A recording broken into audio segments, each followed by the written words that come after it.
Hello, I'm Percy the Bandicoot. We'll now tell you about the direct current only. Now, on the other hand, direct current, or DC, is the unidirectional flow of an electric charge. We can now replace into a battery. There is only one way of electric current flow, from positive to negative. You cannot simply reverse it in the form from negative to positive, it's not even possible.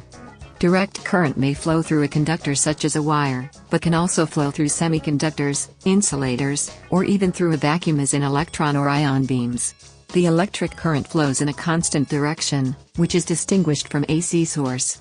Direct current is used in any electronic device with a battery for a power source, such as laptops and mobile phones come with an AC adapter that converts alternating current to direct current.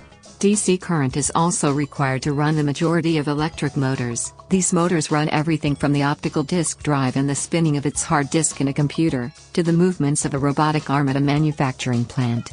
One more application, an electric generator. A generator is a device that converts motive power into electrical power for use in an external circuit.